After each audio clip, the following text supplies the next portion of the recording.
Hey there, it's Moni. If you're enjoying A Braver Way, I want to shout out a former guest, Wilk Wilkinson, and his fantastic De-Rate the Hate podcast. Through heartfelt conversations that bridge all kinds of divides, Wilk, a friend, colleague, and self-described blue-collar sage, helps better the world one attitude at a time. As he puts it, we didn't create the hate, but we can de-rate the hate. Check out De-Rate the Hate wherever you get podcasts. I'm Shankar Vedantam, here to tell you about a great mystery. That mystery is you. As the host of a podcast called Hidden Brain, I explore big questions about what it means to be human.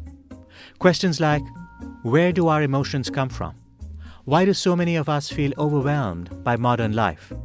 How can we better understand the people around us? Discover your hidden brain. Find us wherever you get your podcasts. Today, is bridging even possible in a moment like this? I'm so filled with optimism and hope about the future based off of the results, and it's the first time that I've ever felt that way.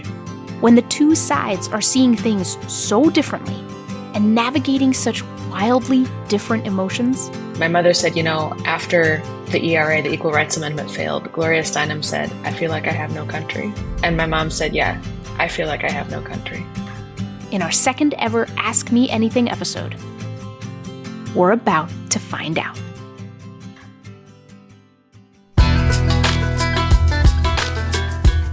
Welcome to A Braver Way, a show about how you can disagree about politics without losing heart. I'm Monica Guzman, your guide across the divide, and I'm here to help you hear and be heard by people who confound you. Across this country, we are proudly conservative, liberal, independent, or just ourselves. And we don't want to be at war here. We want to be at home. So strap in, because it's time we learn how to turn up the heat, turn down the fear, and get real about things that matter with more of our fellow Americans than we thought possible.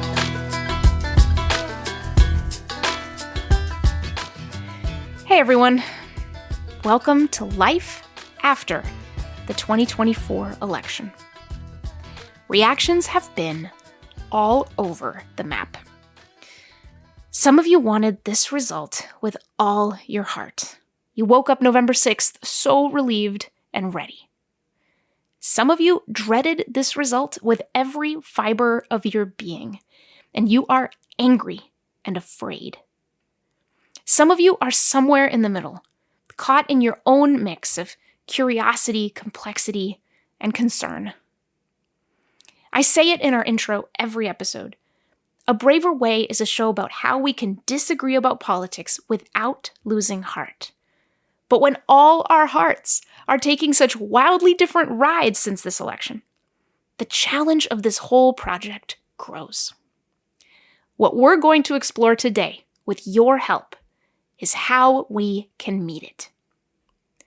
3 days after the election, we asked you to send us your deep down honest questions about how we bridge the political divide from here.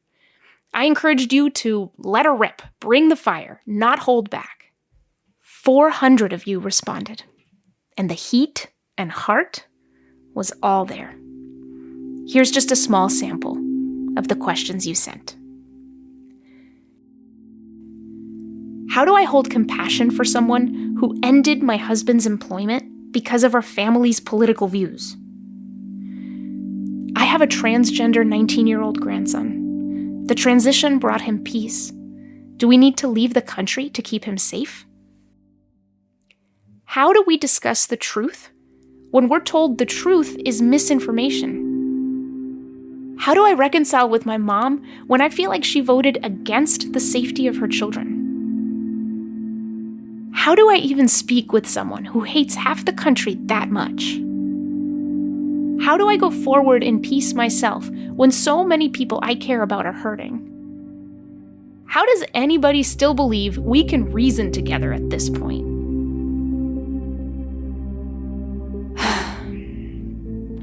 Thank you. Thank you so much for trusting us with your stories and your questions just as they are.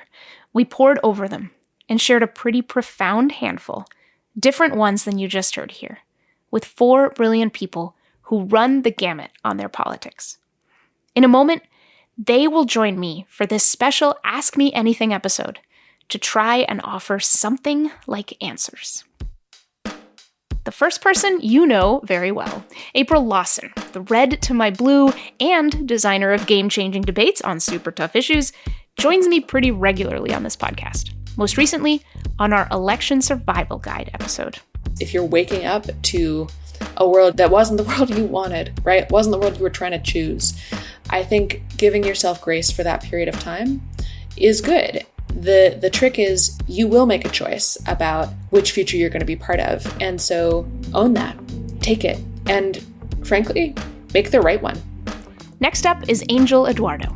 He does big work at the Foundation for Individual Rights and Expression and models honest, compassionate discourse about hard things wherever he goes, like when he hopped on our last Ask Me Anything episode back in January. It's important for us to realize that if our cause is really, truly righteous and the stakes really are as high as we're saying, that's all the more reason to be allergic to hyperbole. Because the stakes are so high, you don't want to screw this up. Shira Hoffer is a rising star in our space. She joined us on episode 13 to talk about the Hotline for Israel-Palestine that she created last fall as a junior at Harvard, and how questions make all the difference. I think that if you protest and you break laws on purpose, but then when somebody says, hey, can we talk about it? You say no, because if I listen to you, it's going to implicitly, condone your perspective. I feel like it's like 2 steps forward, 1 step back. I think sometimes dialogue isn't sufficient on its own either, by the way, but I think that they are a package deal. Last but not least is Travis Tripodi. He's a Braver Angels leader in New Hampshire and about as brave as they come. Last season, he came on the podcast with Dr. Francis Collins, who led a lot of the government's response to the pandemic, to try to bridge with candor even that most unforgiving of divides. If anybody is listening to this that comes at this issue from my perspective of being skeptical of the COVID public health response, I would say that there is a lot of good that can come from one conversation and allowing yourself to see the humanity in the other person. How are our panelists approaching being asked to do this thing we're about to do at this moment we're in? We'll start there, and then your questions. All right, everyone, here we are. Just a couple weeks after the election.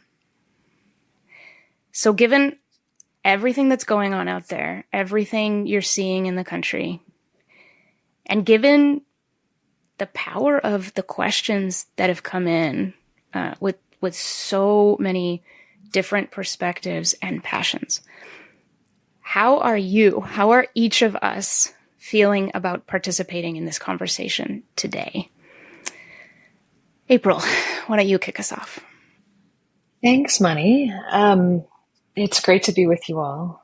I think the first thing I'll say is just that I'm coming to this podcast after a rather unusual and intense experience, which is as I was walking my dog just now. As happens in cities, sometimes I came upon someone on the street who was clearly not okay, who was lying down and had blood coming out of his mouth. And I called 911 and the paramedics came and helped, and he woke up, which was good. And I think it's going to be okay. But I just can feel my nerves jangling and stuff as a function of that. And so it's funny when I come to this question, it's kind of complicated. I feel like it was simpler after each of the last 2 elections, but my first reaction was this is not surprising. Here we are. But then I started to talk to other people, and it was clear that, oh my goodness, that this was a very intense and momentous thing in several directions for a lot of different people. And I discovered that my initial sort of placid reaction was probably a function of just desensitization to all of this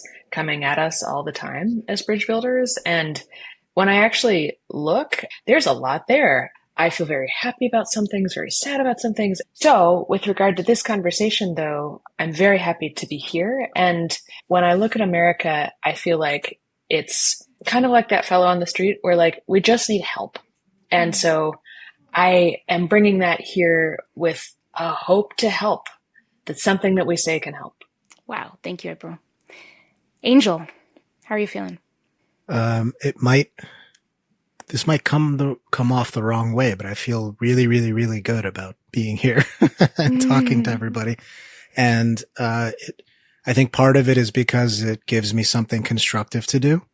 And it allows me to focus on solutions in a way that sitting and stewing just doesn't.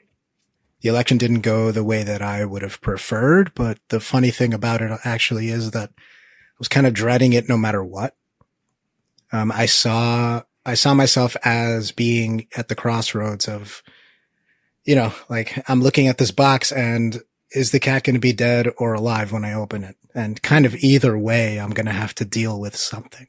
So it was just a matter of which one it was going to be.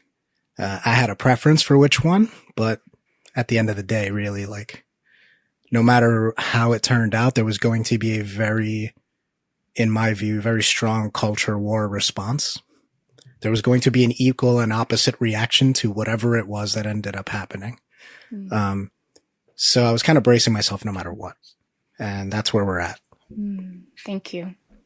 Travis, how about you?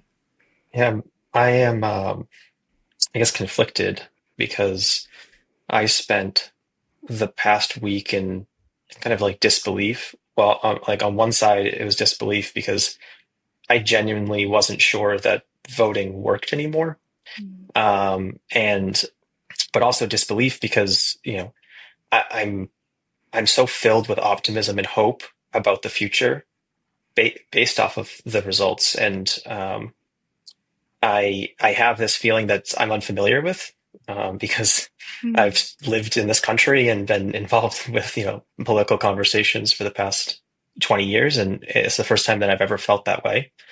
But conflicted because I recognize that a lot of people in this country live in two separate realities entirely. They consume different information sources. They have completely different moral frameworks for how they view the world. And I recognize that my optimism and hope for the future is not shared by others.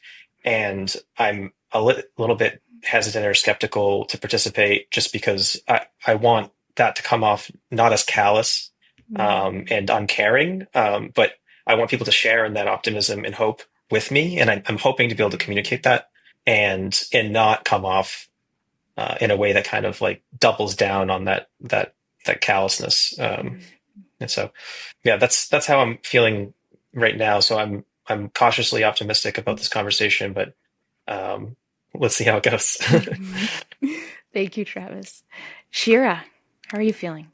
Yeah, I'm excited. I think there's like the tone of intentionality and the tone of like sad can sometimes sound very similar. And I know that all of you are using very intentional tones and maybe just my volume is down, but it feels a little sad to me. And I'm actually feeling really jazzed about this conversation.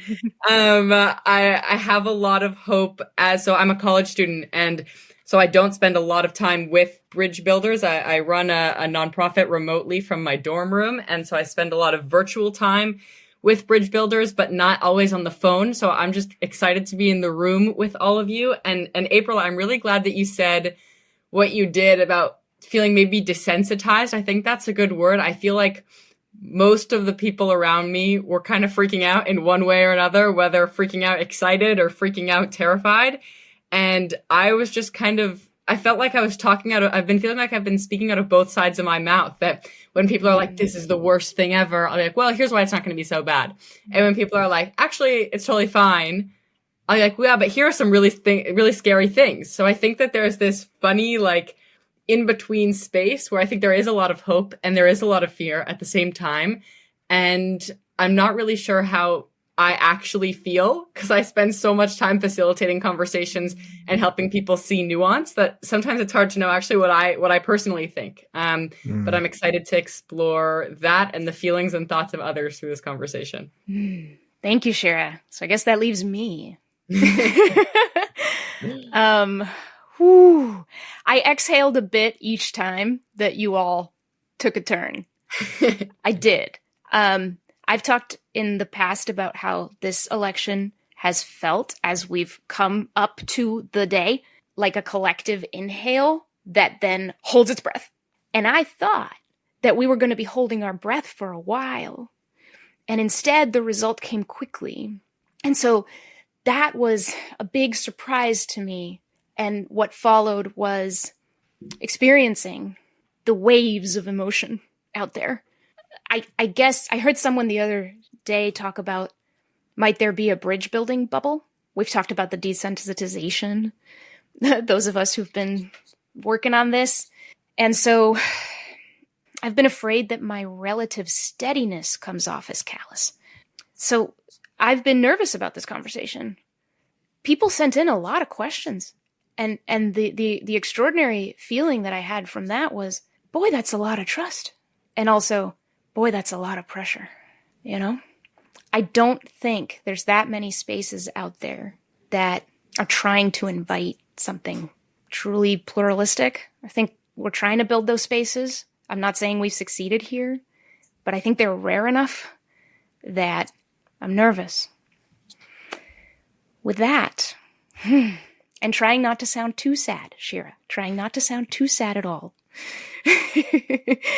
I'm going to bring us into our first question. And this question comes in a couple of voices. And let me say that there was this emotional divide that opened up from the election. One side was going to have a much rougher time than the other. And because of the election result, the side that's having the rougher time is the blue side. We are going to begin with a blue question that gets to some of the anguish. The first voice is from Sarah in Maryland, and she asks, what is the response of Trump voters to the agonizing feeling that so many of us have, that our own and others' literal lives and safety are now on the line? That this is no longer about policies, but it is literally about certain Americans having rights and security taken away.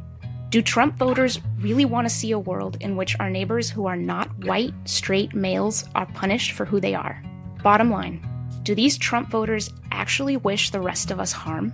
Or do they just not believe it's going to happen? The second voice is Lori from Minnesota.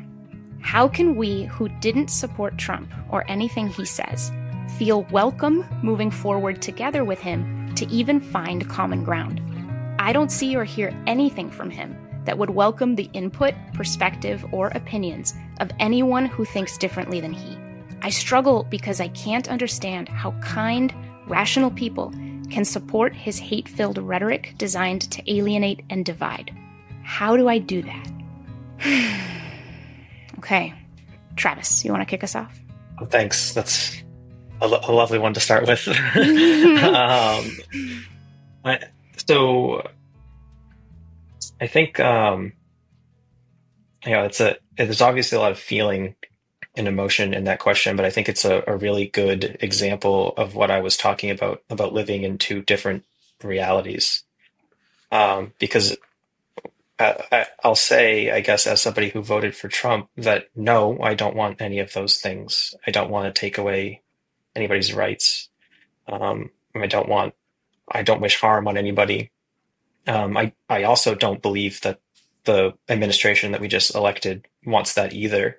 And I don't want to seem like I know something that you don't know or whatever, but I will say that I live in an entirely different reality than the reality that's espoused by those questions. And I voted for Trump because I listened to hundreds of hours of him and the people that he surrounds himself with: J.D. Vance, RFK Jr., Tulsi Gabbard, Vivek Ramaswamy, like literally hundreds of hours of them talking directly in long form podcasts about what they wanted this country to look like. Mm-hmm. And I didn't get hate from it at all. I got really a sense of liberalism, more closer to what the old Democratic Party was than what I think it is now. And so I got I heard a bunch of people that are really caring and they're really thoughtful about how to solve the problems that are affecting everyday Americans. And so that's what I voted for. And I do think, and I think that a lot of people voted that way. And just one last piece is that I think that also, to kind of answer that question of like, does Trump listen to anybody? I think the people that he surrounded himself with gives me so much confidence that he's going to be listening to different perspectives. I think he's already demonstrated that, and it gives me a lot of optimism that there's going to be a kind of a coalition government that actually helps us solve problems. Thank you, Travis. Other thoughts? I would just jump in with one thing. I really appreciate what you just said, Travis. And I'm also just, as you all know, I come from a very blue family, even though I'm a red. And I think everything you said was fantastic. And also I'm thinking about how my family members will or will not be able to hear it. And I guess I just want to take a second and validate, recognize that those are real sincere questions. People feel physically threatened, physically are violated in some ways, and that there's something very deep about this. My mother, I was coming home from the airport, hanging out with you, Moni, actually, the day after the election. And my mother said, after the ERA, the Equal Rights Amendment, failed, Gloria Steinem said, "I feel like I have no country." And my mom said, "Yeah, I feel like I have no country."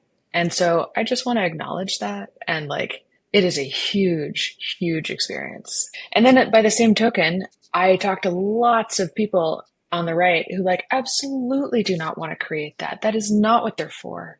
And they really are living in a different set of assumptions. They do not think those harms are going to happen, and they do not intend it. Now, are there terrible racist elements of the right? Yes, just like there are crazy elements of the left. But for the most part, that is not the intention. You just reminded me, the day after the election, I went and visited a friend of mine who's queer and was absolutely petrified. Couldn't leave her sofa. And we cried. She cried a lot, and I was there with her. And it was nothing like seeing the pain on social media, right? It was right there, the deepest part of it. And on my way home, I called my parents, and that's when I cried. I didn't cry as much with my friend, but in the car talking with my parents is when I cried. And I brought something like this question, like Shira mentioned, sometimes feeling like she's talking out of both sides of her mouth. Yet I brought my parents this pain and I laid it at their feet. And one of the things they said is what, Travis, what you were just saying. They're like, "We don't want her to be hurt. Why does she think that?" They were saying, "I don't get it. Why does she think that that's what's going to happen? What does she see in this side that is that terrifying?" So I'm aware of the frustration there. Yeah. Well, there's a difference between rhetoric and reality.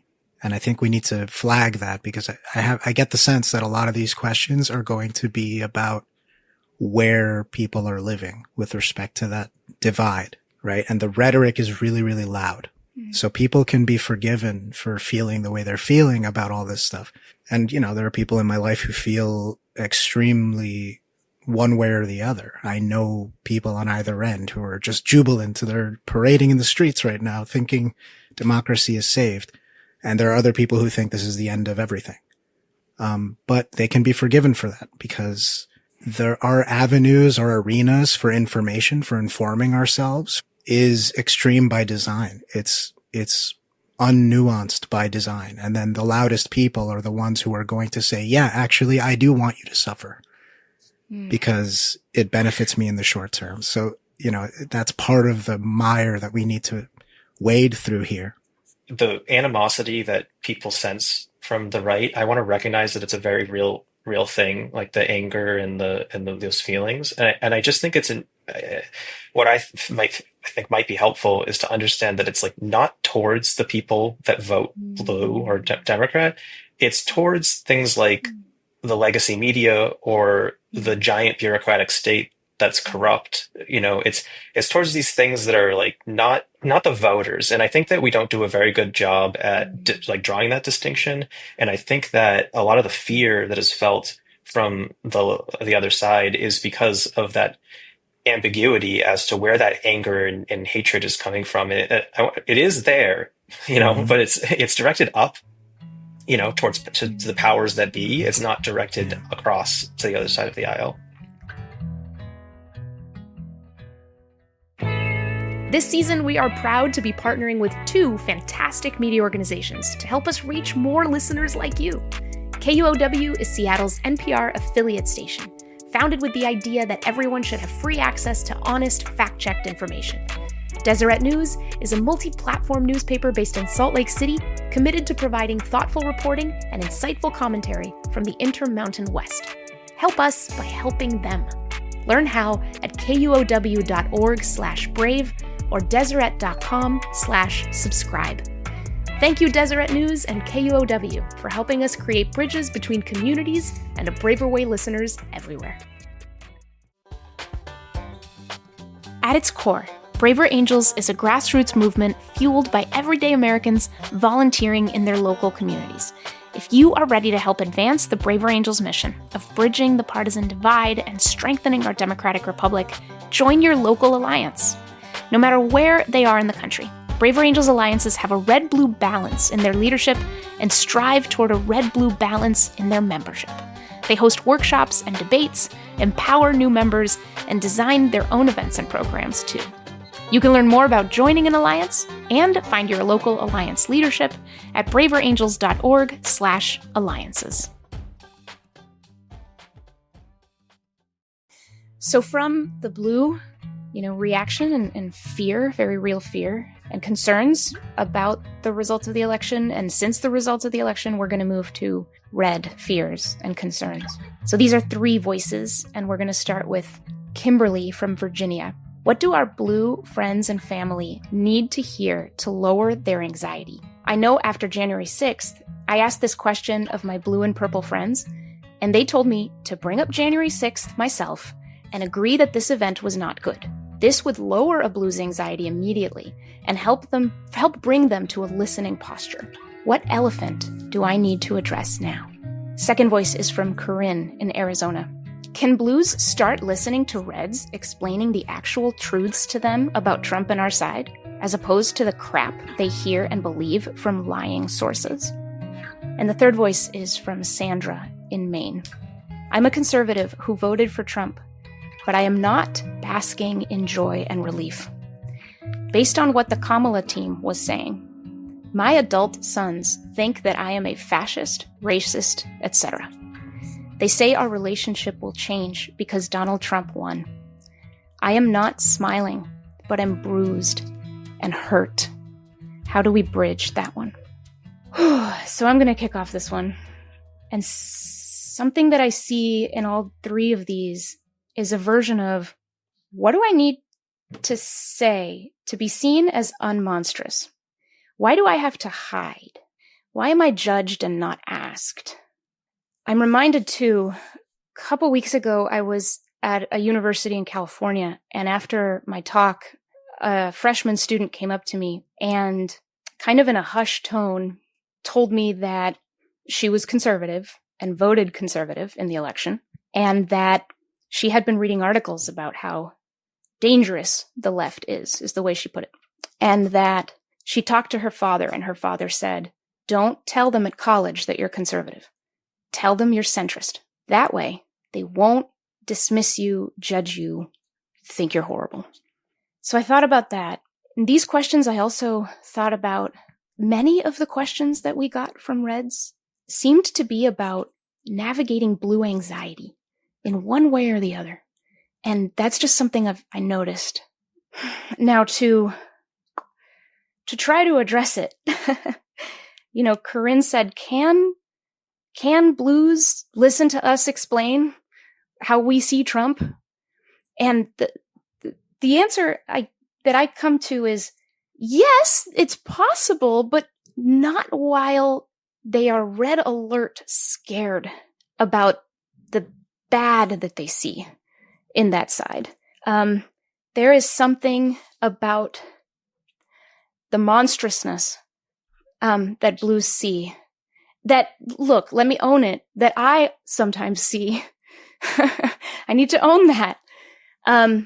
That you can't get past very easily to get to a place of openness and curiosity and to leave that space. And the last thing I'll say here is, there's a side that won, and it feels like grace is in high demand and low supply, and it's not evenly distributed. The capacity for grace is not evenly distributed. I wonder if Reds can do more of that very hard work of listening when it's really hard. One thing that jumps out to me, Monica, is the way that Corinne phrased the question. Can you start listening to Reds explaining the actual truths to them about Trump and our side? So Corinne is talking about what she calls an actual truth. And I'm really curious what that means, because to me, I think that there are two things that Blues could listen to. And on the reverse, I think, we could have the exact same scenario the other way. I wrote down, this question could be phrased in two different ways. Could Blues start listening to Reds explaining how Reds perceive Trump? Or can Blues start listening to how Trump actually is? And those are two very different questions, I think. I think Travis explained very beautifully at the beginning of this episode, this is how I view, this is my experience. I feel hope. I feel optimism. And maybe sometime offline, Travis, I'd love to hear specifically what makes you feel that way. And if we had a longer time to engage in that, I think that there's a really beautiful conversation that can start to happen. It's like, what is your perception? Versus this idea that there is an objective, this is what Trump is, this is what the Republican Party is, this is what the Democratic Party is. And I actually think that there is no one answer to either of those questions. There is no definitive, this is the Democratic Party and this is the Republican Party. There isn't necessarily one definition, but rather there's how each of us as individuals perceive the situation can, I think, start to lower the temperature. Yes. Travis? I think just one thing, talking about what can we say to Blues to kind of help them with their anxiety. I think it's I'm just going to share my perspective, right? And so I voted for Trump because I believe that he's the closest thing to liberal values that we've had, the closest thing to a Kennedy Democrat that we've seen in the past, 60 years. And so what that means is, he protects our individual rights and defends the Constitution, right? And so that's my perspective. Now, what I can say to hopefully assuage some Blue concerns is that I'm laser focused on making sure that that's what we get. Now, I only have so much influence, but I'm not going to forget that that's why I voted that way. I very much am guided by those principles and not necessarily like Trump and the personality cult. And so, if I'm wrong, then I'll adjust my perspective and I'll vote differently next time. And maybe somebody needs to hear that from somebody that voted for Trump enthusiastically and is very supportive and optimistic about the future at this current moment. I'm wondering, I really resonated with the first one that you read, Moni, the first email we got about so Travis, I loved that. And maybe that is what Blues need to hear. What is it? Because I sincerely don't know. I have a lot of really upset Blues in my life, and I don't know how to promise them that the things that they fear aren't going to happen, because I don't think fear works that way. And so I'm just curious from the Blues on this call, what would soothe you? What would help? Because I don't know. I guess I would say that don't be so certain that those things are not going to happen. I mean, they have reasons for thinking that. And they can't all be absolutely, totally crazy, paranoid reasons. No. Right? No. There's, I had a conversation with somebody, recently before the election, where, this person was just saying, Trump is very kind. And I'm like, can you give an example of that? Cause that is not a word I would use to describe the guy. And, I was unsatisfied with her answers. Let's put it that way. So there's again, perceptions of people and perceptions of things and how we filter all that through our own preconceived notions and all that kind of stuff. But acknowledging the fact that these people are really seeing something and feeling something and that it's not just for no reason, that's where I would start. Yeah, there's something about listening. I think about a friend of mine, Manu Meal, and I have been talking about this. The misinformation about what's in people's hearts has been prevalent, mostly gone unchecked. And what I saw in Sandra's note at the end there, where her sons think of her as fascist and racist based on what they heard from Kamala, is also sort of an agonizing question of how is it that Kamala and what she says about me is defining me to you? And the person Trump is in your mind is now sort of bigger than me. And I don't know how we get past the misinformation about what's in people's hearts without actually coming in proximity to those hearts. We would also have to dissociate these people from the figureheads, right? A Trump voter is not the same as Trump. There could be a very wide chasm there that's worth acknowledging. And the only way to do that is to see other people as who they are and not just because they're tethered to this one act of voting for the guy. They're not identical to him, and vice versa. Okay. This next one is from John in Pennsylvania. My question is about your views on the timing of initiating that bridging conversation with someone who is devastated by this election result, particularly when you're someone who voted for Trump. Do we initiate it as soon as possible? Do we wait a month or two? Is there a too soon, a too late even? And now another voice on this from Jody in Virginia. I have a hard time gauging when it's more important to let people be in their feelings and when it's appropriate to offer a different perspective that challenges their narrative about the election. I want them to feel heard on the one hand, and I also don't want to leave them with the idea that theirs is the one correct interpretation and everyone they know agrees with them. It's even harder when I don't really have a good alternative to offer, but I'm just uneasy with the sweeping generalization that they've expressed. I know that a lot of reasonable, good-hearted people voted for Trump, probably because they don't perceive his attitudes as hateful. So how do I help build a bridge there when I don't have a good answer myself? Shira, what have you got on this one?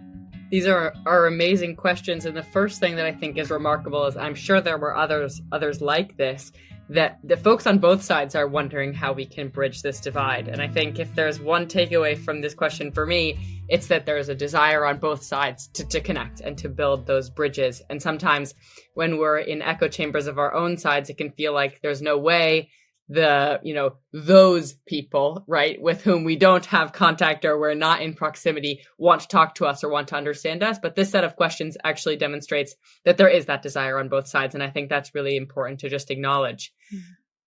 I wish that there was like a silver bullet, like based on my experience, you should wait 2.5 weeks. I don't think that answer exists. I think it really depends, and it depends on a lot of things. It depends on who the person is. Is it your spouse? Is it your kid? Is it your coworker? Is it that random guy that stopped you on the street? I think those are important considerations.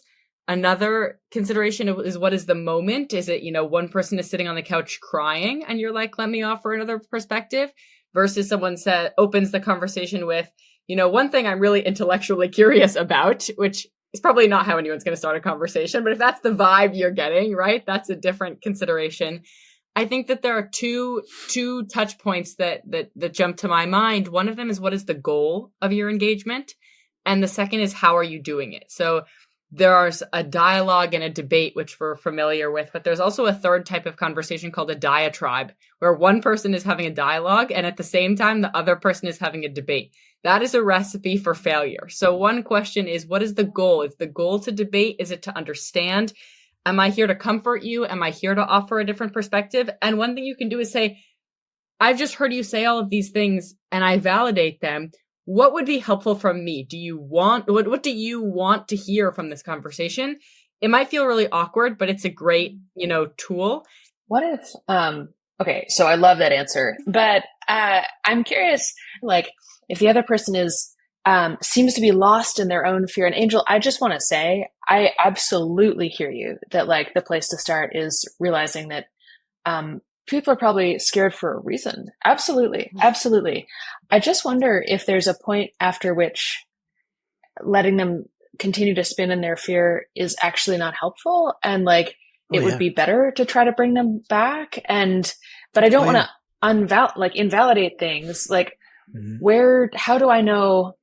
Let's assume that they're not like grounded enough to answer the what do I want, or that they say, I just want you to listen, right? Like when do I know to pull back from that or to try to pull them back?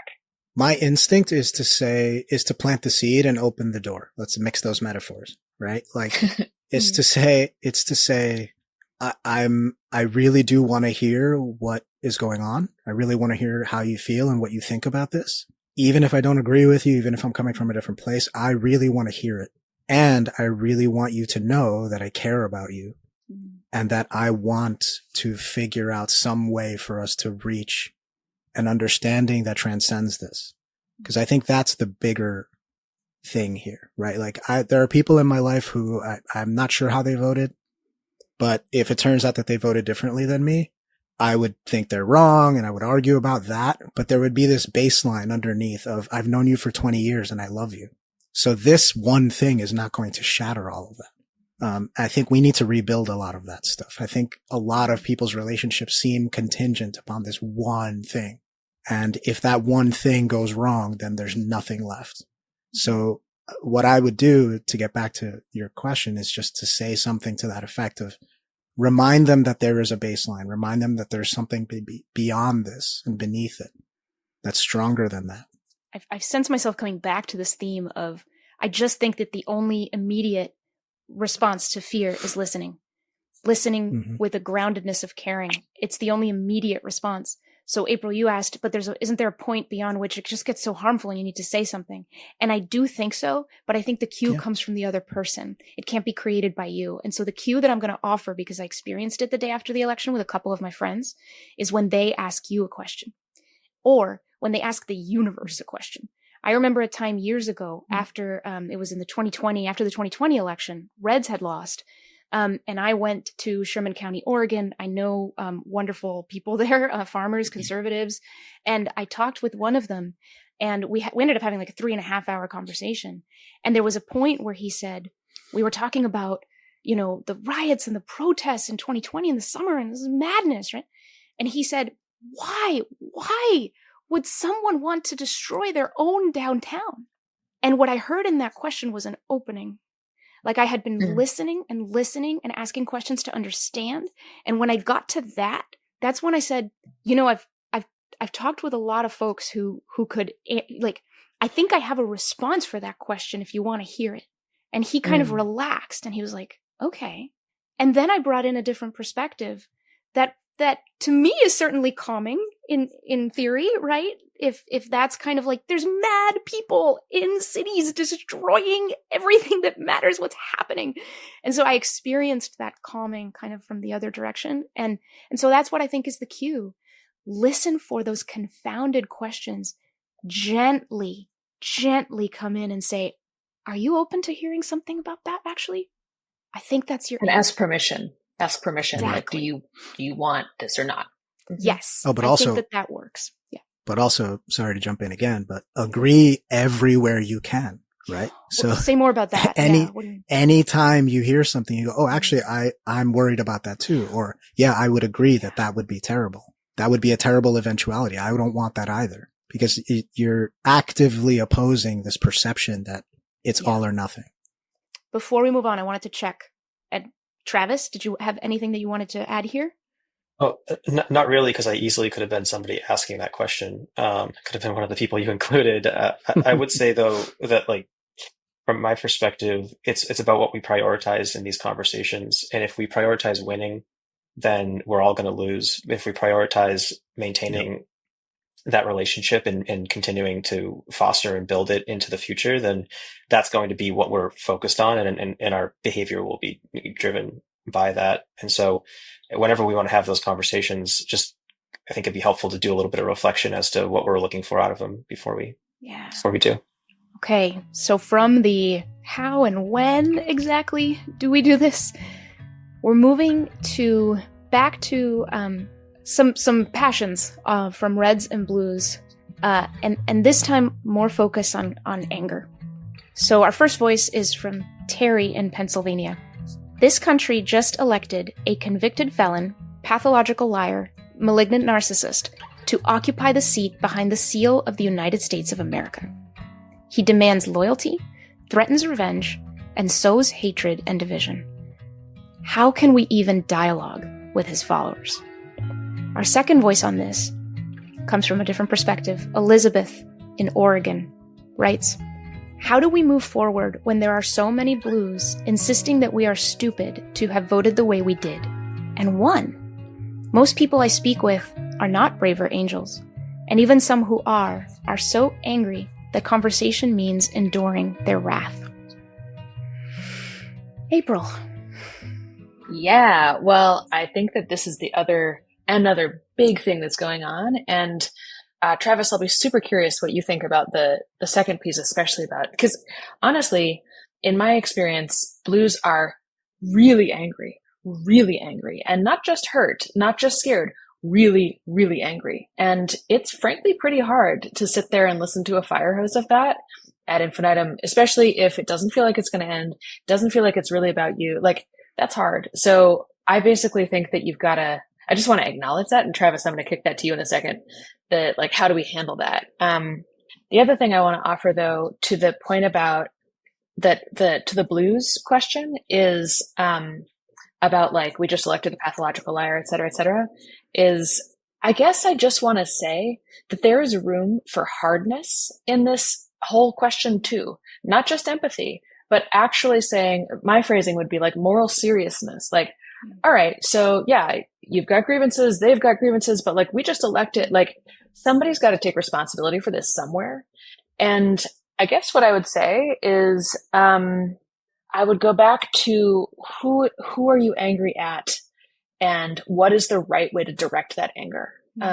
Because I think that, so I'm a conservative, but I also am really bothered by some of the things Trump has said, like grab them by the you know what and all that. I think he says things that are in our culture, and I hate that they are in our culture.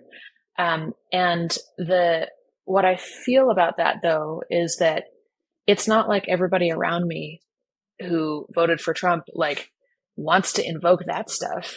And yet my anger is justified. And so what I would say is I'm trying to send it where it belongs, which is at the overall phenomenon and of, oh gosh, gender-based violence, structural, whatever. Like, I personally direct that stuff at Satan because I think that's where a lot of it comes from. And so for blues, I respect your need for moral seriousness.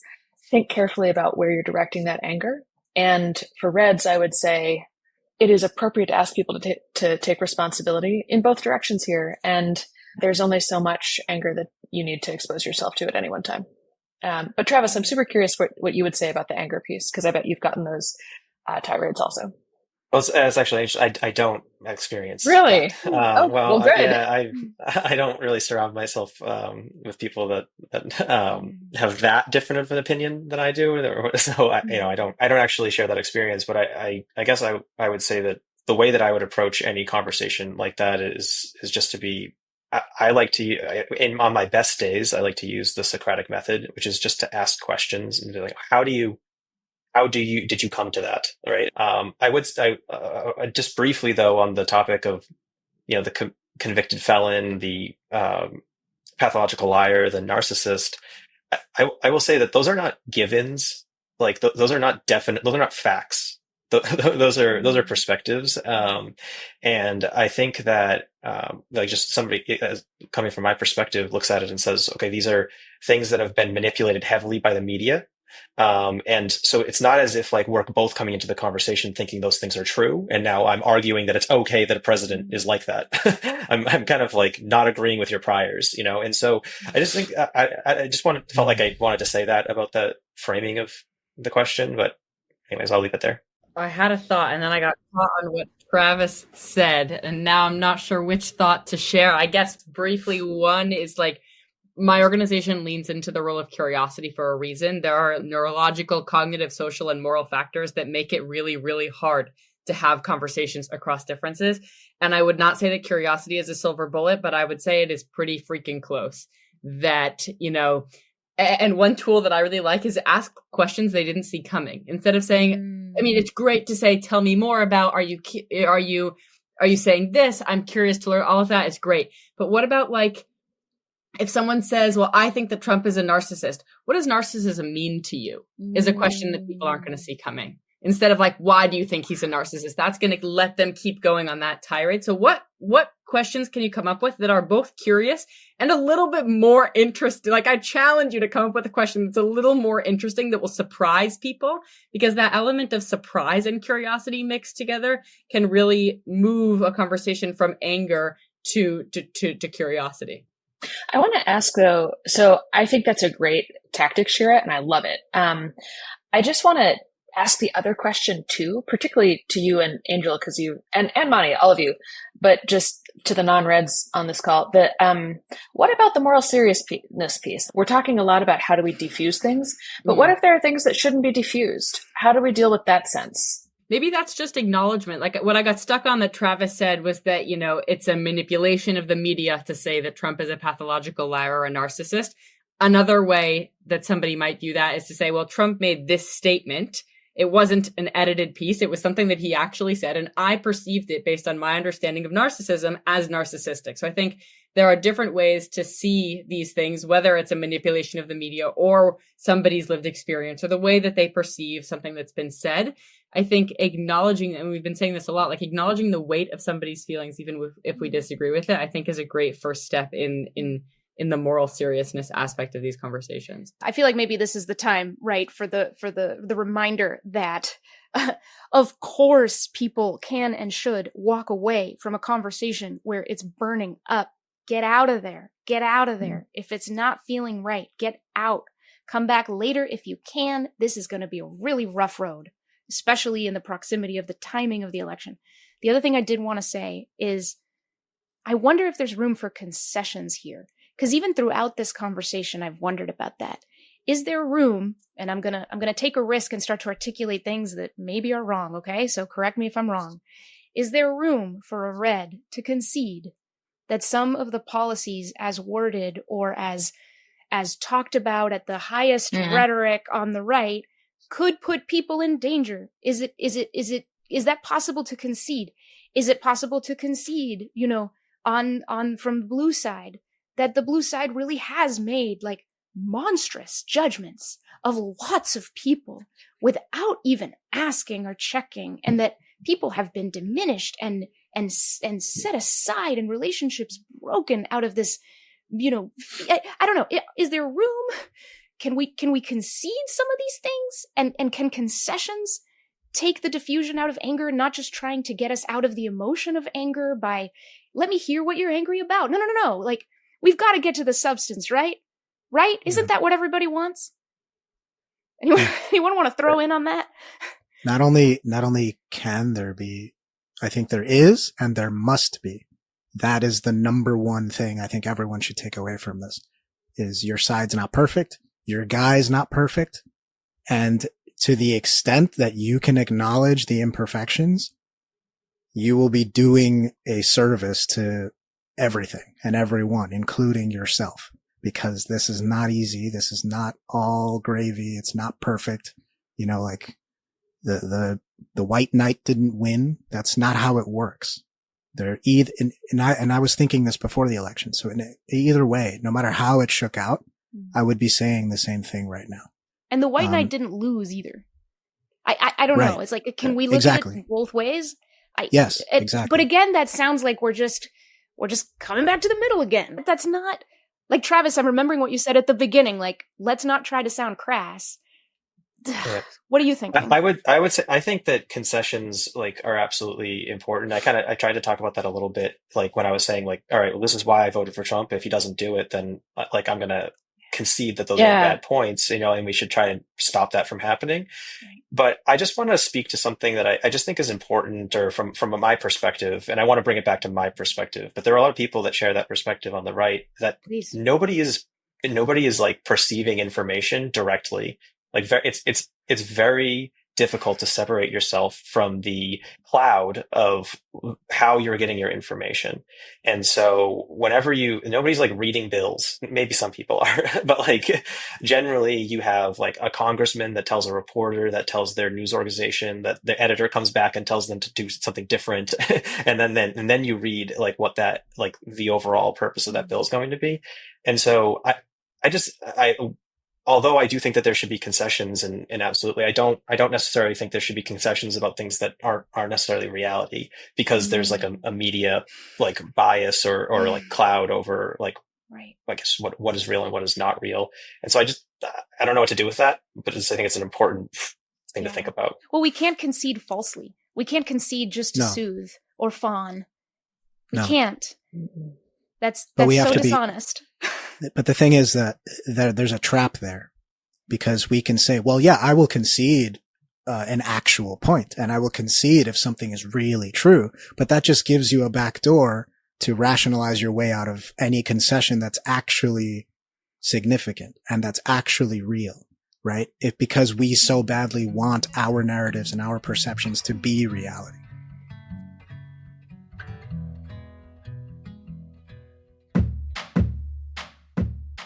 Before we move on, I want to tell you about one of our supporting partners. The National Coalition for Dialogue and Deliberation, or NCDD, is a network dedicated to bringing people together across divides to discuss, decide, and take action on today's toughest issues. NCDD serves as a leading convening hub and resource center for fostering collaborative engagement across society. They support communities with the tools to work through divides and cultivate understanding in this critical post-election moment. Learn more and join at ncdd.org. Thank you, NCDD, for being a supporting partner and member of Braver Network. Learn more about Braver Network and the movement for civic renewal at braverangels.org/abraverway.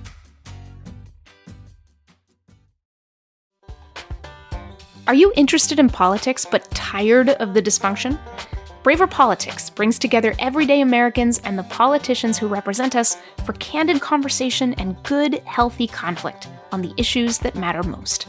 By finding common ground where it exists and practicing accurate disagreement, Braver Politics empowers our citizens and our elected leaders to practice the politics we deserve, starting in your own backyard.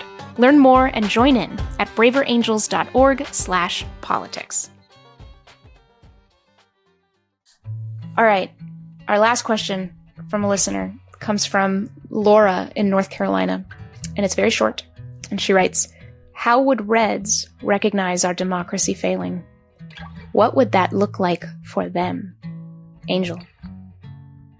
That's the question. I think that is all. You're already on the right track by asking that. And I think everyone should be asking that. So there's a thing I say all the time, versions of this, which is everyone thinks that we're in Star Wars, but nobody thinks they're the Empire. Right? Everyone thinks we're in the Matrix, and everyone thinks they're Neo. Everyone thinks they're Morpheus, right? Nobody ever thinks they're a random guy in the background walking on the street, NPC guy. That's the reality, right? So the thing is that everyone had democracy in mind, right? If you just randomly picked 200 people, 200 Reds, 200 Blues, and you ask them, is saving our democracy one of the reasons why you made the decision you made? I would bet that their answer would be yes. And I think that matters, right? Now, again, people will say, yeah, but they're wrong. Okay, fine. But that's how they're seeing their reality. And that's how they're seeing what they've decided. That's how the math ended up on their scrap paper, right? After the equal sign was Harris or Trump. And they did a bunch of math before that. Whether you think it was dumb math or not, doesn't matter. The fact is, what we need to do now is look at their scrap paper and go, okay, I see how you got here. Now, can you see how I got to where I got? And now we can talk. I think that's the fundamental basis for all of this. And, it's critical. I think that question, the way it's asked, is already heading in the right direction. And if only everyone asked that way, maybe we'd be better off. And I'm hopeful that we can be. And I'm hopeful that people are asking that question. I'll say very quickly that we considered, shifting the wording of that question or kind of neutralizing it to say, how would Reds and Blues recognize our democracy failing? What would that look like for them? It felt important to begin it from this angle because it's the red side that's just gotten political power over the next 4 years, and so there's more of a looking there, right?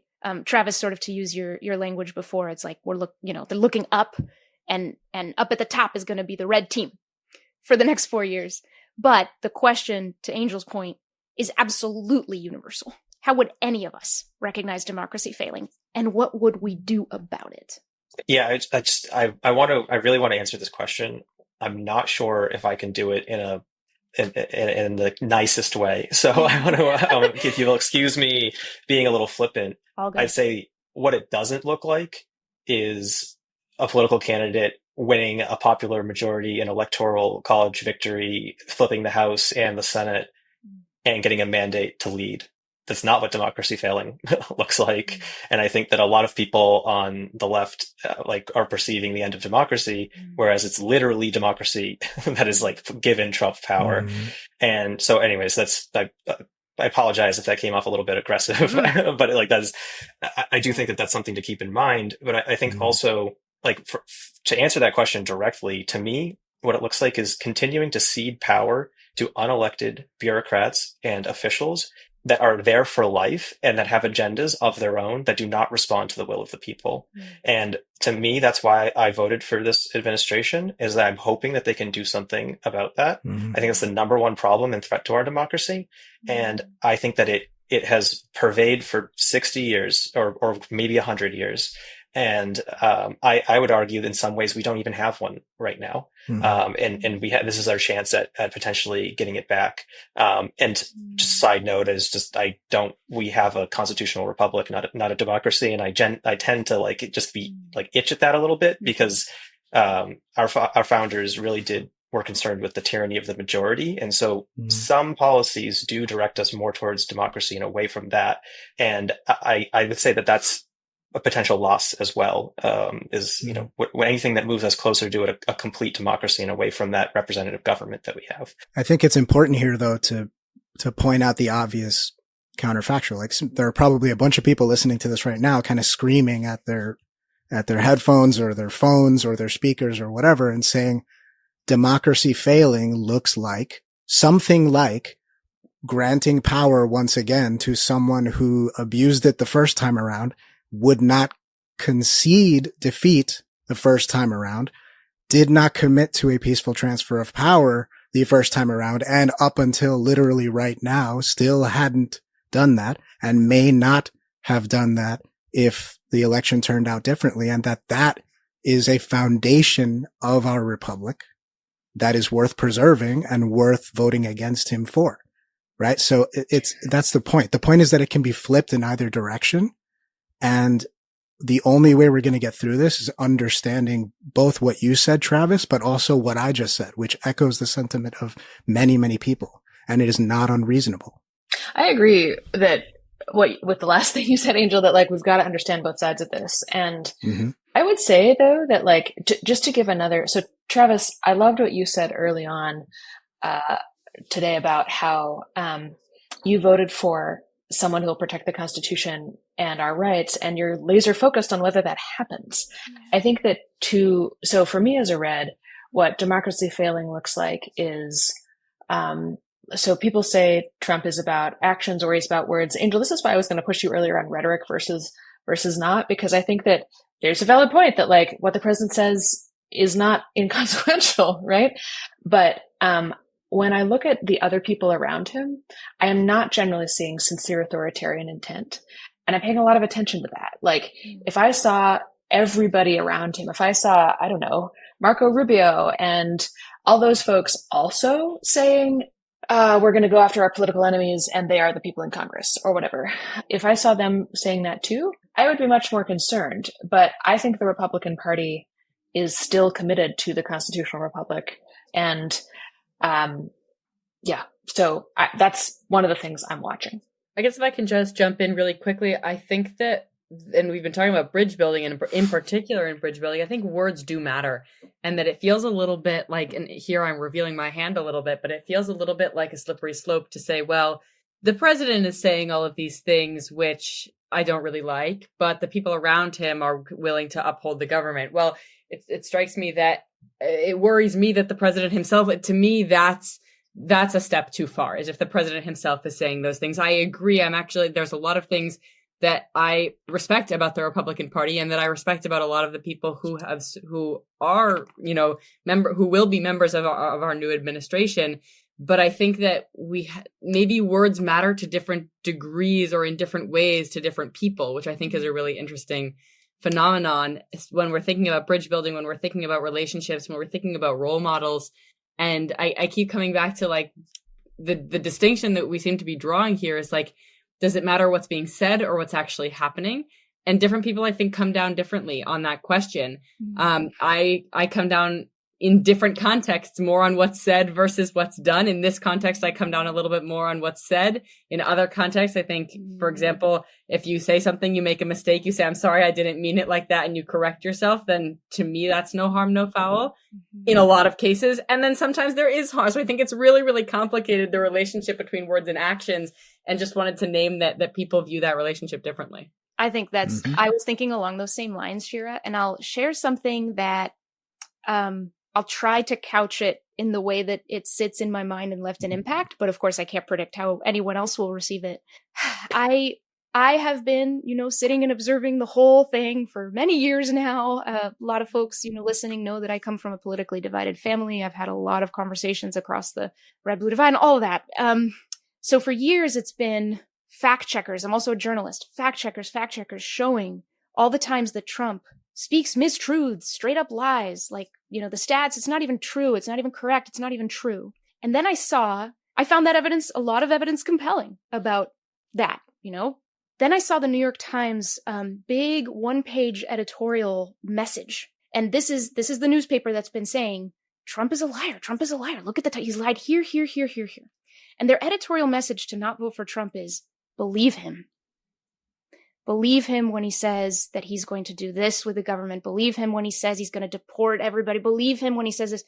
And so it struck me. I went, believe a liar? Believe a liar?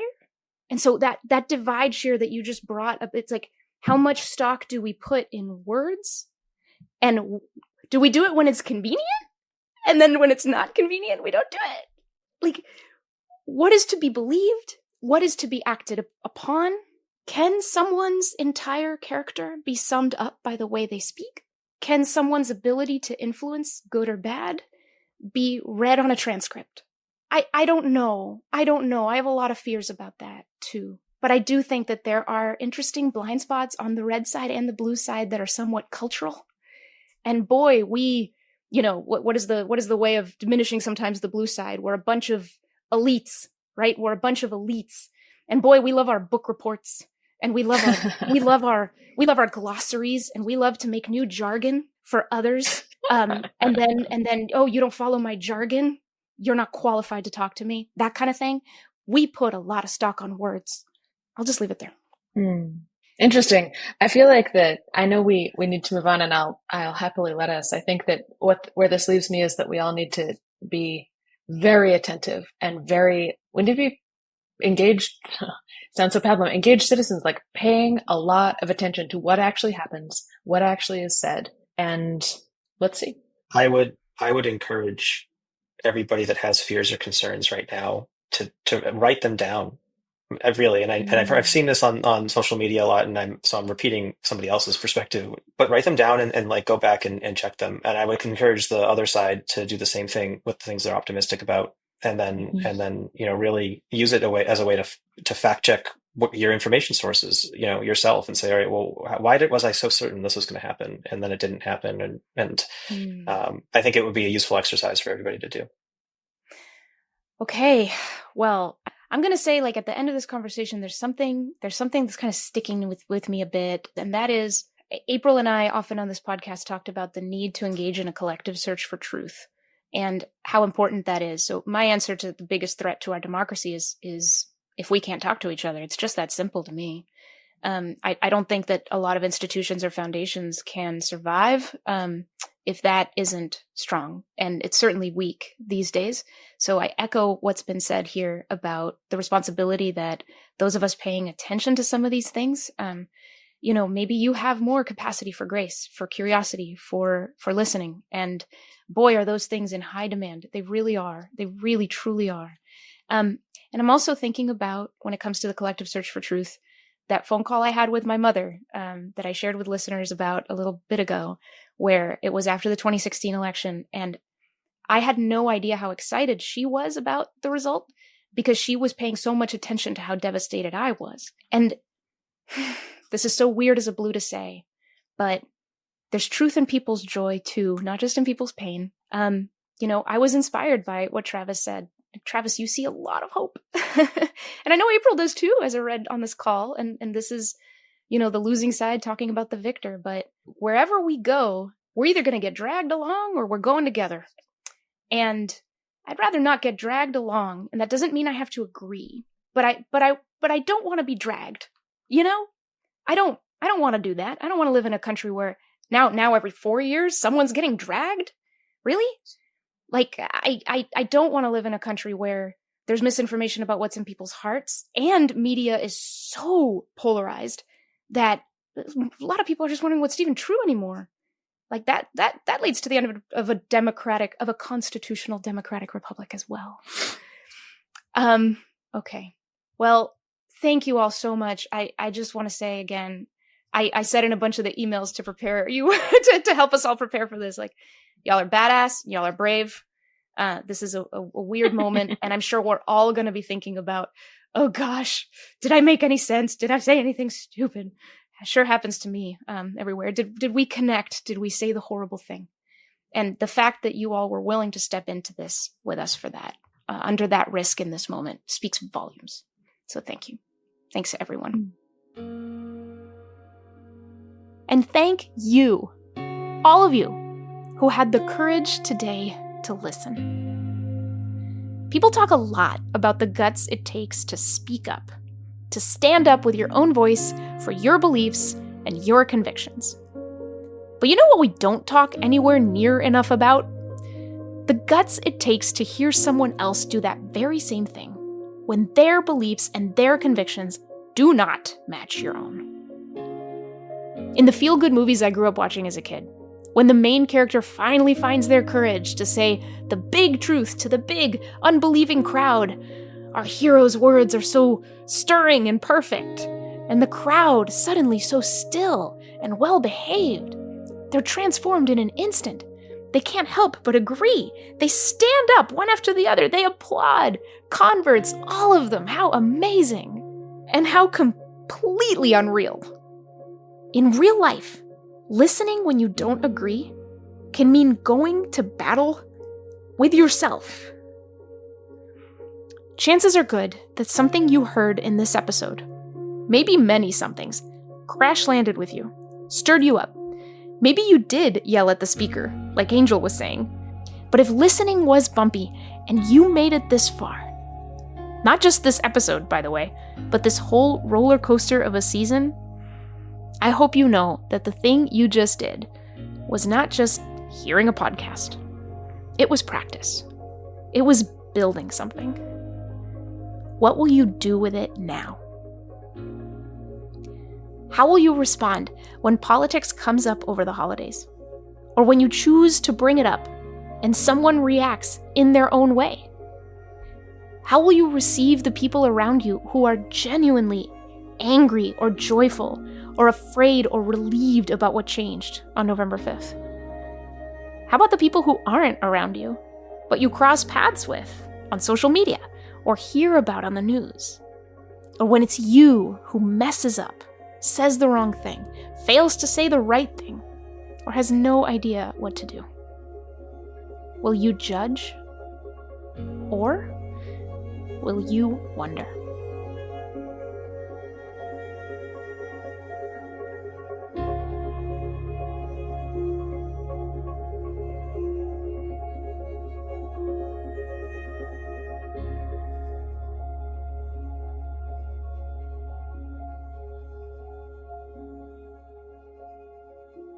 With that, our last episode for now, I'm ready to send you brave souls back to your worlds with a song. But first, some congratulations are in order. Our artist in residence, Gangsta Grass, whose beats you hear all over the place on this podcast, saw their latest album, The Blackest Thing on the Menu, debut at #1 on the Billboard Bluegrass Music Chart. It's their second album to top the Bluegrass chart. Go Gangsta Grass! The song we are closing out with today is a throwback to that first top album from 2020. It's called Ride With You. Take a listen. Come on. Come on. Yeah, the future is a bumpy ride. I wanna ride. We'll be finding monsters till we die. I wanna ride.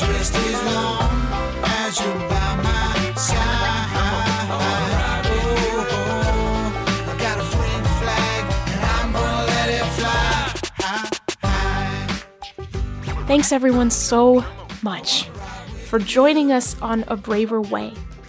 Reach out if you'd like at abraverway@braverangels.org. A Braver Way is produced by Braver Angels and distributed in partnership with KUOW and Deseret News. We get financial support from the MJ Murdoch Charitable Trust and Reclaim Curiosity, and count USA Facts as a proud sponsor. Our brilliant senior producer and editor is David Albright. Our extraordinary producer is Jessica Jones. My disagreement buddy is the one, the only, April Lawson. Our theme music is by the fantastic #1 Billboard Bluegrass charting hip-hop band, Gangsta Grass. A special thanks to the amazing Ben Karen, Don Goldberg, Gabby Timmis, Caitlin Annis, and Emily Province. Y'all are awesome. And to everyone who's shared your stories and questions with us, to everyone who's just turned up and listened, it has been this team's absolute, eye-opening, incredible pleasure to try and help you find your own braver way. I am your host and guide across the divide, Monica Guzman. Take heart, everyone. Always. Till next time. God, I started crying. Okay, take two. Maybe the crying one is good. Yes, all of my folks. If the whole world starts to go up in smoke, we're riding together and we're going for broke. But I'm trying to make sure that don't happen. Climb on this boat with me, ride with your captain. Maintain yourself in an orderly fashion. Calm and collected, but I still need your passion. This is a call to action, packed with exact facts. Building more bridges than you will with a hashtag. Big dog barking, send the fat cats running. Revolution coming now, ain't that something? Sure is a bumpy ride. Come on. I wanna ride with you. Finding monsters till we die. Come on. I wanna ride just as long. Braver Angels is the nation's largest cross-partisan, volunteer-led movement to bridge the political divide, and the organization that produces this podcast. And here's the exciting part.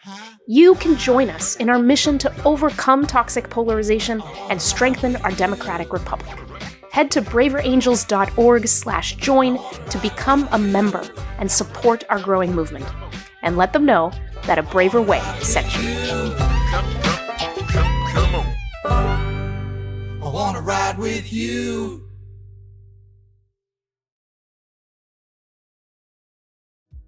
And now a little more about one of our two fantastic media partners. The Deseret News is proud to partner with A Braver Way to help this podcast reach more listeners like you. Their reporters look beyond the shouting and posturing to keep you informed and inspired. And they've been at it for 175 years from their base in Salt Lake City, Utah. If you value this podcast, consider subscribing to one of a dozen newsletters to help you stay on top of how trends and policies will affect you, your family, and your future. Sign up today at deseret.com/newsletters.